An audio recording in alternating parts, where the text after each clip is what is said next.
Otema Mike, comment il est? Alors nous, la Nuit-Villèle, ici les ruines de l'ancienne usine, et puis nous ça marche un peu. Pour Cosmorin, vous connaissez cette danse qui fait partie de notre culture et qui l'a fait battre le cœur bon réunionnais. C'est Jean-Marie qui cause avec nous aujourd'hui. Comment il est? Alors quel chemin où ça emmène à moi? Parce que là, invite à moi Nuit-Villèle, moi la nuit, moi les curieuses, m'y veut voir et m'y veut connaître. Là, nous avons un fait, appelle Moringue. Là, nous avons ça dans la cour musée, le site du musée de Villèle, à travers une association notamment, l'association Villèle, et tout ça avec Jean-René Drenaza. Oui. En 1994, ce sera le site, on va dire, pilote pour le renouveau du Moringue. Alors, que ça, il est le Moringue exactement? Explique à nous. C'est un art tribal, hein. C'est un affaire qui sort de Madagascar, il sort en Afrique. Oui. Avant, tu interdis beaucoup de choses, hein, pour sortir d'un pays comme là, où tu deviens l'habitude là-bas, où tu es libre, où tu vis une vie. Après, tu mets dans le bateau, et quand on arrive là, il fait travailler dans le champ, il coupe à un tas d'affaires. Et après, il y a des gens qui résistent. Tu tombes bien, on arrive devant un statue là, un bronze. Et ça, il fait partie aussi de la résistance qui s'appelle c'est le marronnage. Mais il n'y a pas seulement la résistance pour fuir, se créer une autre société en montagne, etc.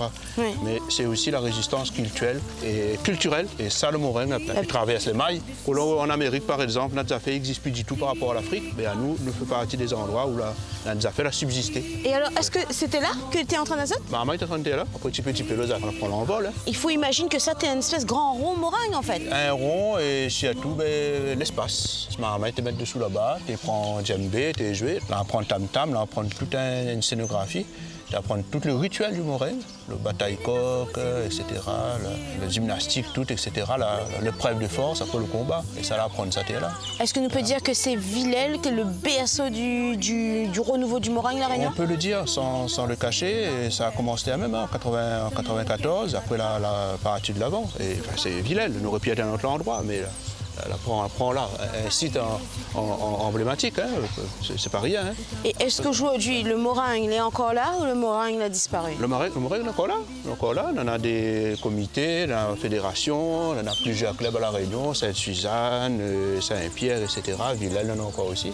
Et d'ailleurs, c'est l'association Bataille-Coq, elle a demandé à ce qu'ils baptisent une rue à Villèle, la rue de Moringue.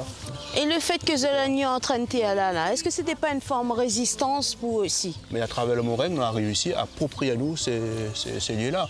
Nous n'avons pas encore fait Moringue dans le carreau de bois ou bien cachette là-bas. Là, nous venons là, si sont le terrain de l'ancien propriétaire. Le musée de Villèle, c'est une sorte de revanche, comme on dit. Voilà. Ben, nous aussi, nous la fait ça, t'es là. Nous la cause ensemble, et ça, t'es joli pour notre cœur, t'es joli pour nous, parce que l'histoire de notre pays, il est peut-être pas écrit dans le livre. Mais notre monde comme ça, il raconte, parce que c'est eux qui causent avec nous.